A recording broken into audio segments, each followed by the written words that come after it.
นะโมตัสสะภะคะวะโตอะระหะโตสัมมาสัมพุทธัสสะนะโมตัสสะภะคะวะโตอะระหะโตสัมมาสัมพุทธัสสะนะโมตัสสะภะคะวะโตอะระหะโตสัมมาสัมพุทธัสสะกาโลพันเตมุนินทัสสะโสตุนิสามะเทสนังอานุกัมปังอุปาทายะเตเสตุธัมมะเทสนังพวงข้าพระเจ้าทั้งหลายมีจิตหมายฟังพระธรรมขอท่านช่วยแนะนำพระธรรมของพระจอมมุนีเมตตาอนุเคราะห์เวลาหมอมุงคุณดีแสดงธรรมปัญญานี้แก่พวกข้าพระเจ้าเถิด น้อมศีลธรรมใจที่มีพระธรรมโสเราขอแผ่พระเจริญพระนาคมาทุกบาทองค์ก็ขออนุโมทนาสาธุขวัจจารย์เฮียสวัสดิ์พร้อมด้วยคณะสงฆ์ครูสามเณรที่ในวัดสุวรรณภูมิคำเรียกว่าต้อนรับความสุขพวกข้าน้อยกับเดินทางมาแต่นครหลวงก็มาแสวงบุญมาขับมาไหวมาสักการะบูชาพระพุทธรูปเก่าแก่โบราณอยู่ที่วัดเอง วัดทองทิพย์ วัดทองทิพย์วัดทองทิพย์แล้วก็ได้ไปหลายวัดเนาะหลายวัดท่านน่าจะมีความรู้สึกว่าโอ้บอนดี้นี่เจริญพระพุทธศาสนาเจริญรุ่งเรืองมาโดดแล้วยิ่งได้ฟังอาจารย์แง่สว่างบอกว่าพระพุทธเจ้าเสด็จมาก็แสดงว่า 2,000 กว่าปีเนาะตามตำนานเนาะอันนี้กระบุกงัวคนมาหรือคนมาจะเอาตามตำนานมัน2,000 กว่าปีเจริญรุ่งเรืองมากันเป็นยังพุทธศาสนาที่เจริญมาฮอดปัจจุบันนี้ย้อนยังก็ย้อนพวกเฮาเองพวกเราเนี่ยซอยกันอนุรักษ์รักษาปกป้องคุ้มครองพระพุทธศาสนาพระพุทธศาสนาจึงเจริญรุ่งเรืองมาถึงขนาดนี้หมายความว่ารุ่นต่อรุ่นมันเป็นรุ่นคนเราเนี่ยคือว่าบ่ปาหิดมองบ่ปาทองเสาสืบห้อยตาบางมันกูอะไรซื้อกันไหนสืบนอกสืบแนงมาบ่ขาดให้ว่าจุดเทียนทรงเทียนก็จะได้ก็ทรงไปจุดต่อกันไปเทียนนั่นก็จะหุ้มที่สุดท่านนั่นก็เลยอย่างไรสิพระพุทธศาสนาเนี่ยจะเจริญรุ่งเรืองขึ้นก็ดีจะเสื่อมลงก็ดีมันก็บ่ได้อยู่กับจะปัจจัยอย่างอื่นเขาก็จะอาจจะยากอื่นๆไปยากคนนอกศาสนามาทำลายที่แท้พระเจ้าบ่ได้ว่าคนนอกศาสนาเนี่ยคนละว่าในที่พระพุทธศาสนาจะเจริญเกิดจะเสื่อมลงอยู่ที่พุทธบริษัททั้งสี่ถ้าว่าข้าวใดการใดพุทธบริษัทนี้ซอยกันปกปักรักษาซอยกันทำบำรุงซอยกันเบิ่งซอยกันแย่งในกาลนั้นก็ถือว่าพระพุทธศาสนามันจะเจริญขึ้นไม่ว่าช่วงใดการใดพุทธบริษัทที่บ่สมาธิและก็บ่ทำหน้าที่พุทธบริษัทบ่มันพอทำหน้าที่ทะลุลงพระพุทธศาสนาบ่ทำหน้าที่ศึกษาเรียนรู้บ่ทำหน้าที่ปฏิบัติบ่ทำหน้าที่เกี่ยวกับพุทธศาสนาพระพุทธศาสนาก็จะเสื่อมลงยังมีคาถาโชตยิภาสเยโชตยิปักกันเหตุสินะเป็นต้นแปลว่า พวกเราชาวพุทธพุทธบริษัทควรจะซอยหาเสเย็นไปว่าซอยกันเข้าซอยกันแย่ซอยกันซอยกันส่งเสริมซอยกันไปนี่บริษัท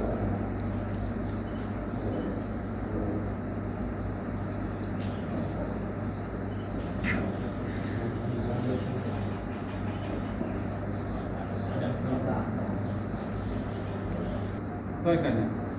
ช่วยกันเผยแพร่พระพุทธศาสนาช่วยกันเล่าช่วยกันว่าช่วยกันเรียนช่วยกันสอนเนาะ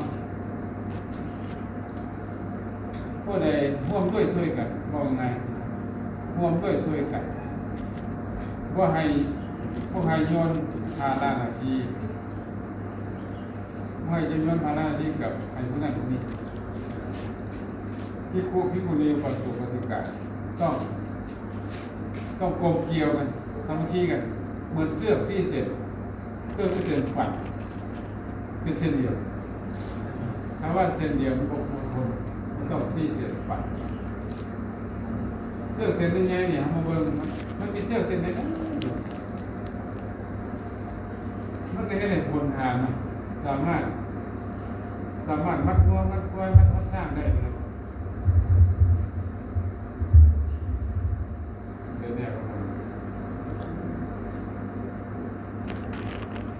แต่ว่าผมซีกัน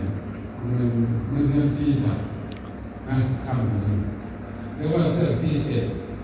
มีอันเสร็จถ้าท่านต้องช่วยเอาตัวนี้ลงนี่ซอยผ่านได้บ่ยังไงช่วยกันโฆษณาเด้อเดี๋ยวนี้นะ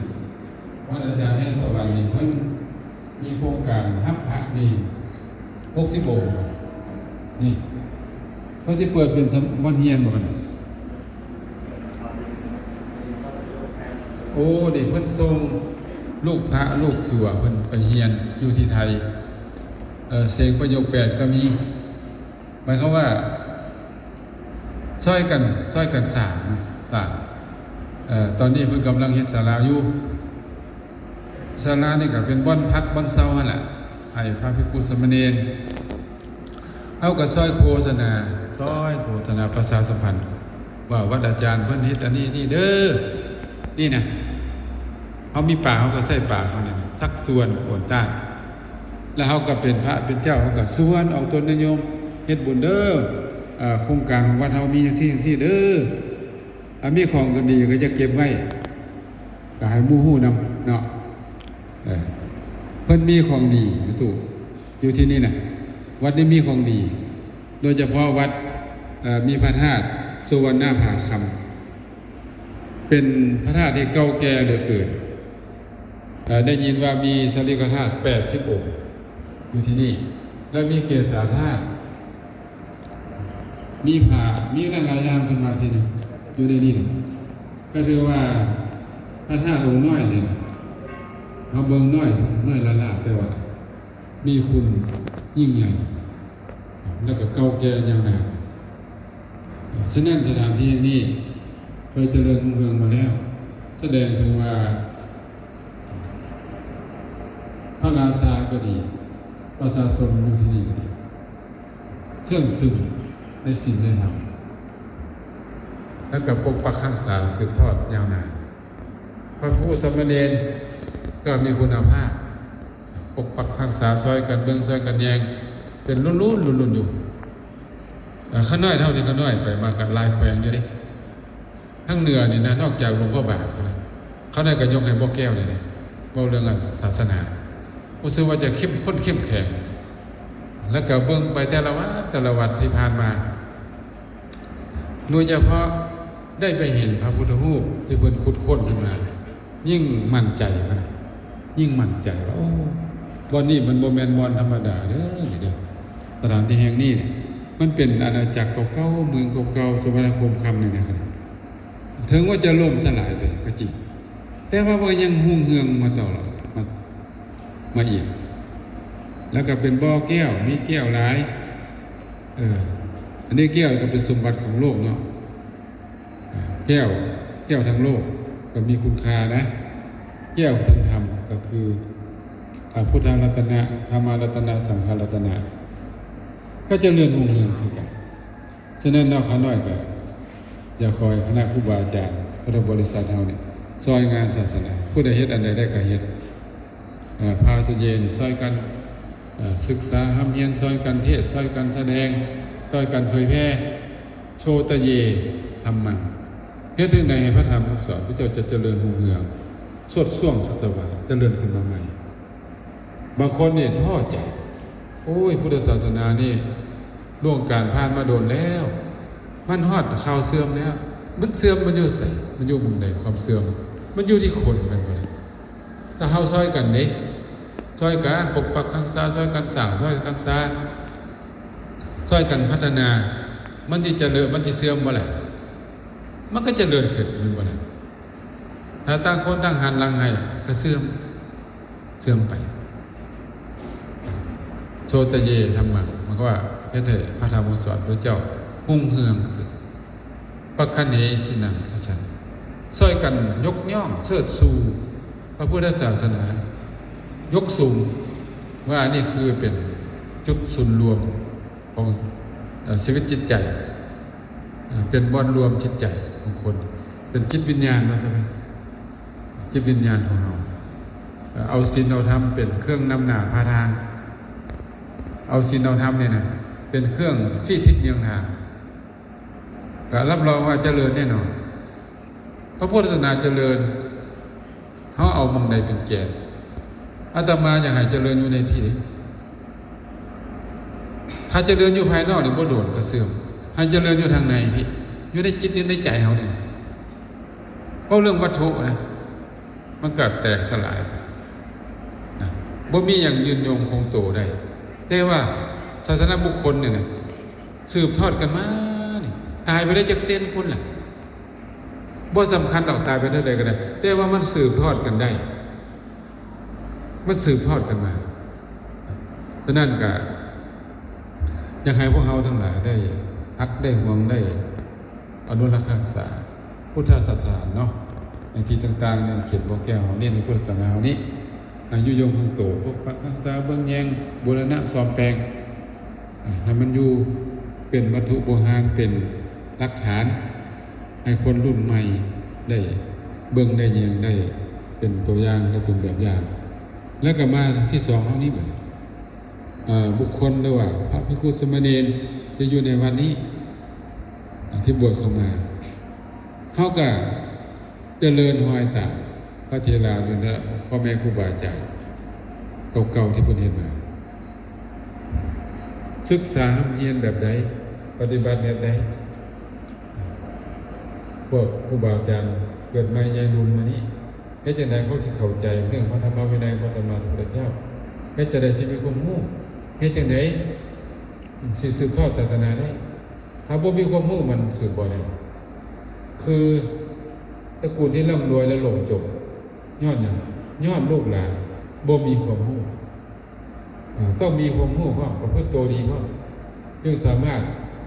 รักษามรดกของพ่อของแม่ได้คนประพฤติดีนะคนประพฤติตัวดีสามารถหาทรัพย์ก็ได้รักษาทรัพย์ไว้ก็ได้อันนี้กับทรัพย์ทั้งในก็เหมือนกันอริยทรัพย์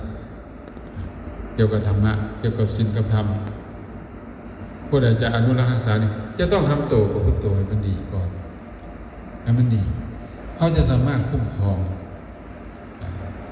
ศีลเรื่องคุ้มครองธรรมได้คุ้มครองมรดกธรรมที่พระเจ้าวางไว้ฉะนั้นสรุปแล้วก็คือพุทธบริษัททั้งสี่เขานี่ต้องร่วมด้วยช่วยกันปกปักรักษาคุ้มครองช่วยกันศึกษาเรียนช่วยกันหน้าที่ของญาติโยมกันเพื่อกับอุปถัมภ์ด้วยปัจจัยสี่เพื่อกับบ่อยเขาเนี่ยบ่อยให้ไทยเฮ็ดนาค้าขายให้วางมือไว้ให้ตั้งใจทำเรียนและประพฤติปฏิบัติธรรมเมื่อทำเรียนศึกษาเรียนเข้าใจแล้วทำตัวเองเป็นแบบอย่างได้ดีแล้วก็อย่าลืมนำธรรมะนั้นมาเผยแผ่ให้เอาตัวญาติโยมได้มีความรู้ความเข้าใจนักถึงแล้วก็ลักษณะอาศัย